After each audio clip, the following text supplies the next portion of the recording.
नमस्कार दोस्तों, देखो सीखो स्टडी में आप सभी लोगों का स्वागत है। दोस्तों यूपी लेखपाल के लिए, वीडियो के लिए, पुलिस के लिए, यूपीएसआई के लिए, यूपी पेट के लिए, सभी के लिए दोस्तों जो है सामान्य ज्ञान का प्रैक्टिस सेट नंबर 9 आ चुका है। 25 प्रश्नों का इस सेट है। दोस्तों जो भी हम क्वेश्चंस करा रहे हैं सभी प्रतियोगी परीक्षाओं के लिए इंपॉर्टेंट ही होगा। तो चलिए स्टार्ट करते हैं। दोस्तों 25 क्वेश्चन का कमेंट बॉक्स में उत्तर देते रहेगा और लास्ट में बताइएगा कि आपका स्कोर क्या रहा इस प्रैक्टिस सेट में। 8 हम प्रैक्टिस सेट इसका ऑलरेडी हम बना चुके हैं। तो सबसे पहला नंबर जो क्वेश्चन है, निम्नलिखित में से किसके शासनकाल में चंगेज खां के नेतृत्व में मंगोलों ने भारत पर आक्रमण किया था। मतलब उस समय जो है किसका शासनकाल चल रहा था। तो दोस्तों देखिए, चंगेज खां के नेतृत्व में किया गया था। वो समय था आपका 1221 का, ईस्वी की बात हो रही है। इल्तुतमिश का ये समय था दोस्तों। तो सी यहाँ पर बिल्कुल ही राइट आंसर हो जाएगा। सी यहाँ पर बिल्कुल ही सही उत्तर हो जाएगा। इल्तुतमिश के समय में आक्रमण किया गया था, चंगेज खां के नेतृत्व में मंगोलों ने किया था। नेक्स्ट बात करेंगे, ब्रिटिश ईस्ट इंडिया कंपनी की भारत में प्रथम निर्णायक जो है सैन्य सफलता मानी जाती है। माने कि यहाँ पर जो है किससे मानते हैं। तो दोस्तों देखिए, बक्सर के युद्ध से मानते हैं कि निर्णायक जो है इनको सफलता मिल गई थी। अब बक्सर के युद्ध में 3 लोग मतलब यहाँ पर थे जो कि लड़ रहे थे अंग्रेजों के खिलाफ। कौन कौन? मीर कासिम लड़ रहे थे, सिराजुद्दौला लड़ रहे थे, शाह आलम द्वितीय लड़ रहे थे। तो तीनों लोग को दोस्तों पराजित किया। किसने पराजित किया? तो हेक्टर मुनरो ने। अंग्रेजों की तरफ से कौन था? Hector Munro. याद रखिएगा, बहुत ही इंपॉर्टेंट ये है, ठीक है। इसने जो है 1764 में दोस्तों जो ये हुआ है, याद रखेंगे। बक्सर का युद्ध याद रखिएगा। ए बिल्कुल ही सही उत्तर हो जाएगा। नेक्स्ट बात करेंगे, वर्ष 1942 में स्थापित भारतीय राष्ट्रीय सेना यानी INA की बात हो रही है, का प्रथम सेनापति कौन था। तो दोस्तों जो प्रथम सेनापति थे, कमेंट बॉक्स में उत्तर देते रहिए और मिलाते रहिए कितने क्वेश्चन आप कर पा रहे हैं, ठीक है। तो जो प्रथम सेनापति थे दोस्तों वो IN के थे, वो थे कैप्टन मोहन सिंह। कैप्टन मोहन सिंह जी थे, ठीक है दोस्तों। बाद में इन्होंने ही किया था। बाद में दोस्तों जो है इसी का नाम बदल करके, मतलब 25 अगस्त दोस्तों जो है आपका एक साल बाद, मैंने आपका 1943 में जो है आज़ाद हिंद फौज यहाँ पर हो गया और उसके सुप्रीम जो है कौन हो गया? सुभाष चंद्र बोस जी हो गए। तो यहाँ पर पूछ वो नहीं रहा है, पूछ रहा है यहाँ पर भारतीय राष्ट्रीय सेना का, इन्हें INA का। तो यहाँ पर जो है कैप्टन मोहन सिंह या फिर मोहन सिंह दिया है। ए बिल्कुल ही सही उत्तर हो जाएगा। नेक्स्ट बात करेंगे, तारे होते हैं में सुपरनोवा विस्फोट का क्या कारण है। सुपरनोवा जो विस्फोट होता है उसका क्या कारण है दोस्तों? तो इसका जो कारण होता है वो गुरुत्वाकर्षण के कारण दोस्तों तारे की मध्यवर्ती परत का केंद्र ध्वस्त होना होता है सुपरनोवा विस्फोट का कारण। यहां पर आपका राइट आंसर हो जाएगा option number A. Option number A यहां पर बिल्कुल ही ठीक उत्तर हो जाएगा।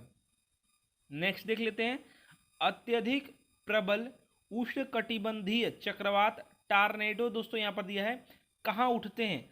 तो ये टार्नेडो दोस्तों जो उठते हैं वो आपके जो है कैरेबियन सागर में उठते हैं, अमेरिका में दोस्तों और ऑस्ट्रेलिया में गुड़ में कह सकते हैं। तो यहाँ पर आपका ए बिल्कुल ही ठीक उत्तर हो जाएगा। कैरेबियन सागर में अत्यधिक प्रबल जो है उष्णकटिबंधीय टार्नेडो दोस्तों जो है चक्रवात उठते हैं। कैरेबियन सागर याद रखेंगे। चलिए नेक्स्ट बात करेंगे। नेक्स्ट क्वेश्चन है, विश्व का तीसरा एवं भारत का दूसरा सबसे ऊंचा शिखर निम्नलिखित में से कौन सा है। सबसे ऊंचा पूछ रहा है, लेकिन सुनिए विश्व का तीसरा, तो सबसे ऊंचा कौन सा होता है? विश्व का पहला माउंट एवरेस्ट है। कौन सा? माउंट एवरेस्ट है। दूसरा कौन है? दूसरा K2 जो है आपका K2 गार्डविन आस्तीन है, ये दूसरा है, ये पहला है। तो पूछ क्या रहा है? विश्व का तीसरा। तीसरा दोस्तों कंचनजंगा है और ये भारत का दूसरा है, ठीक है। भारत का दूसरा है वही पूछ रहा है, ठीक है। तो कंचनजंगा यहाँ पर राइट आंसर हो जाएगा। विश्व का तीसरा है और भारत का दूसरा, ठीक है। चलिए नेक्स्ट बात करते हैं। नेक्स्ट यहाँ पर दोस्तों आपको बताना है कि कौन सा सुमेलित है, इनमें से कौन सा है जो कि सुमेलित है। तो देखिए मानसूनी, आगे बताया सागौन, मतलब वृक्ष का नाम है, ये वन है, ठीक है। तो सागौन बिल्कुल सुमेलित है। मैंग्रोव आपका सुंदरी, ये भी वृक्ष जो है आपका सुमेलित है, और सदाहरित जो है आपका रोजवुड, ये भी आपका सुमेलित है। यानी तीनों आपके सुमेलित हैं, तो ऑप्शन नंबर आपका डी राइट आंसर हो जाएगा।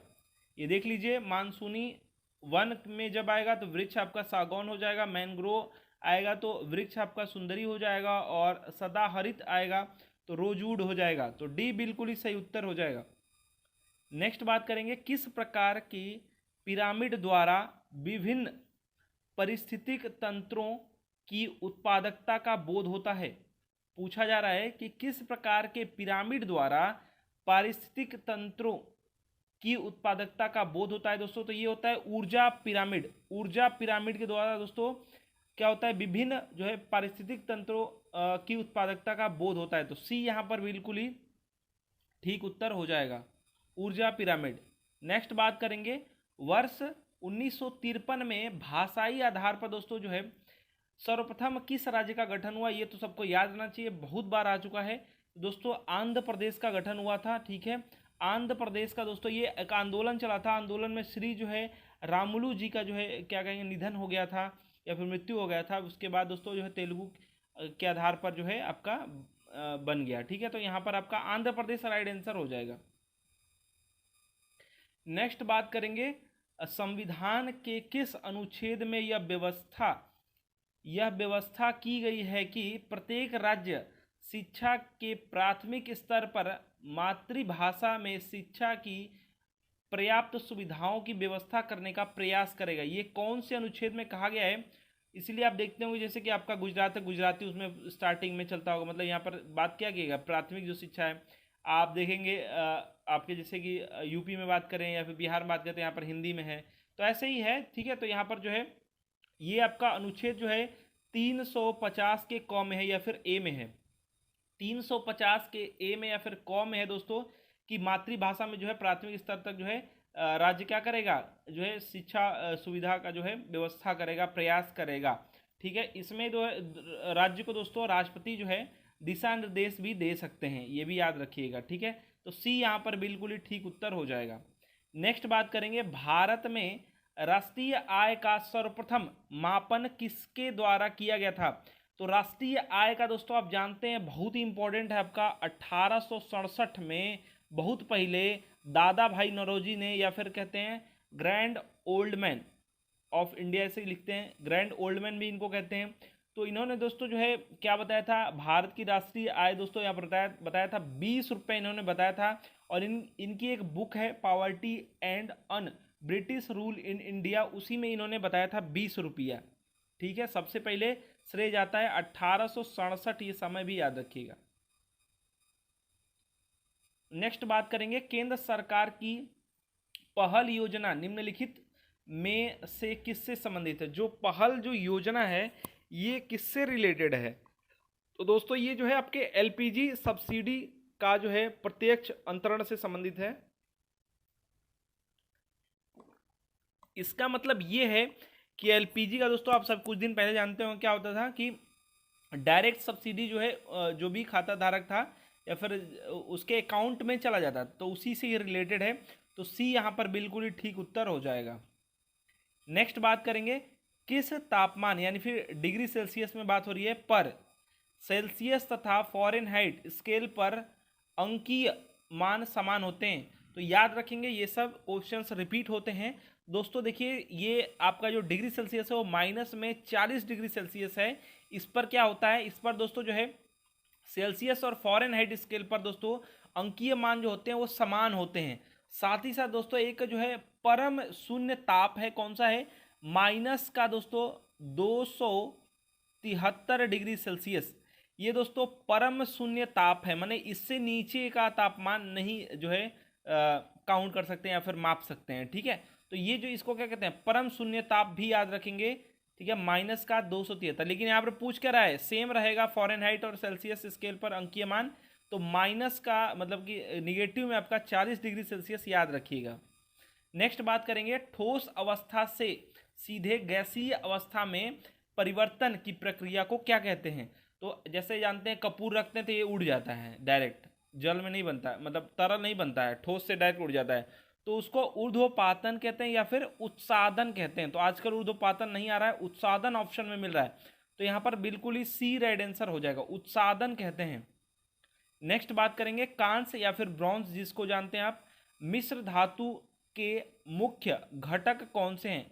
कांस्य या फिर ब्रॉन्ज मिश्र धातु के मुख्य घटक कौन है? दोस्तों कांस्य जो है, आप कांस्य युगीन आप जानते हैं, बोला भी जाता है एक सभ्यता को भी, किसको कहते हैं कमेंट बॉक्स में बताइएगा।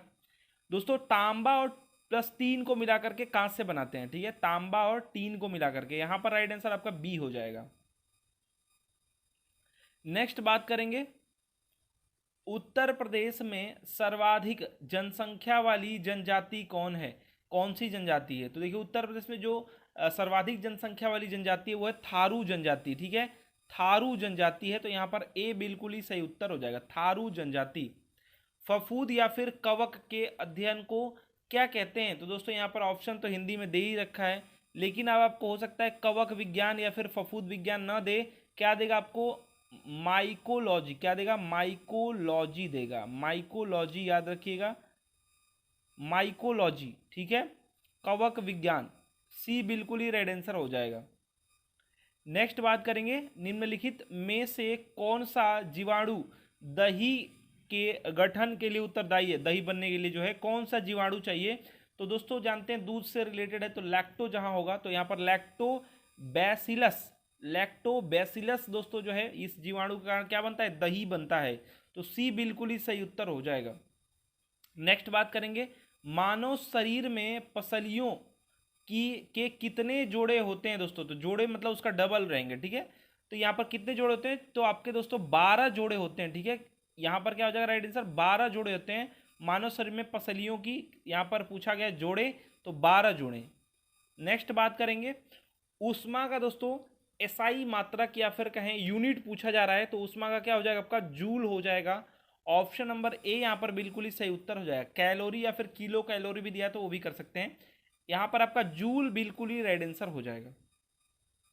नेक्स्ट बात करेंगे निम्न में से कौन सा डाटा सिस्टम राज्यों, देशों अथवा संपूर्ण विश्व में विस्तृत है, माने फैला हुआ है? तो दोस्तों जानते हैं लैन माने लोकल एरिया नेटवर्क की बात होती है, तो यहाँ पर विश्व में फैला हुआ मतलब ये वायरलेस वाला है, तो ये आपका क्या हो जाएगा? वैन हो जाएगा, यानी यहाँ पर बी जो है बिल्कुल ही राइट आंसर हो जाएगा।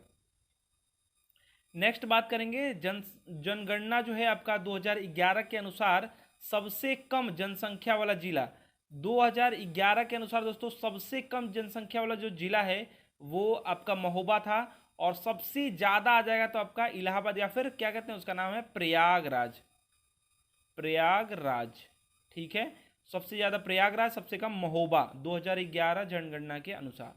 नेक्स्ट बात करेंगे ओडिशा का विश्व प्रसिद्ध कोणार्क जो सूर्य मंदिर है खालिस्तान के द्वारा बनाया गया था, तो जो कोणार्क का सूर्य मंदिर था दोस्तों ये बनाया गया था नरसिंह देव जी के द्वारा। किसके द्वारा? नरसिंह देव जी के द्वारा, यानी कि यहाँ पर राइट आंसर हो जाएगा डी, नरसिंह देव जी के द्वारा। दोस्तों ये पुरी के निकट में है और इसको ब्लैक पगोड़ा भी कहते हैं। क्या कहते हैं? ब्लैक पगोड़ा कहते हैं, याद रखिएगा। नेक्स्ट बात करेंगे उत्तर प्रदेश के कौन से शहर को चर्म उद्योग की राजधानी के रूप में जाना जाता है, या फिर चमड़े के लिए किस शहर को जानते हैं? ऐसे भी क्वेश्चन आ जाएगा, तो कानपुर याद रखिएगा, कानपुर को जाना जाता है। बेल्ट के लिए, जूता के लिए ऐसे भी आता है, तो दोस्तों आपका राइट आंसर क्या हो जाएगा? बी, कानपुर को जाना जाता है। नेक्स्ट और लास्ट जो क्वेश्चन है 25 नंबर, गांधी जी ने भारत छोड़ो आंदोलन किस वर्ष शुरू किया था? आप सभी लोग जानते हैं, कब शुरू किया था भैया? तो आपका यहाँ पर राइट आंसर क्या हो जाएगा? आपका यहाँ पर 42 हो जाएगा दोस्तों। बंद की बात जब भी आएगा तो 0 आवर में दोस्तों इनको पकड़ लिया गया था, आप जानते हैं, गिरफ्तार कर लिया गया था 9 अगस्त जो है 1942 को। दोस्तों यहाँ पर राइट आंसर बी हो जाएगा। दोस्तों यहाँ पर 25 क्वेश्चन जो है हमने कंप्लीट कराया। कमेंट बॉक्स में अपना स्कोर जरूर से बताइएगा कि 25 क्वेश्चन में से आपके स्कोर क्या रहे। आशा करते हैं दोस्तों कि आपको ये प्रैक्टिस सेट पसंद आया होगा। अधिक से अधिक वीडियो को लाइक कीजिए, शेयर कीजिए, और ऐसे ही प्रैक्टिस सेट सॉल्व करने के लिए इस चैनल को सब्सक्राइब करके बेल आइकन को ऑन कर दीजिए। हमारा वीडियो देखने के लिए सभी लोगों का बहुत बहुत धन्यवाद। Please like and share.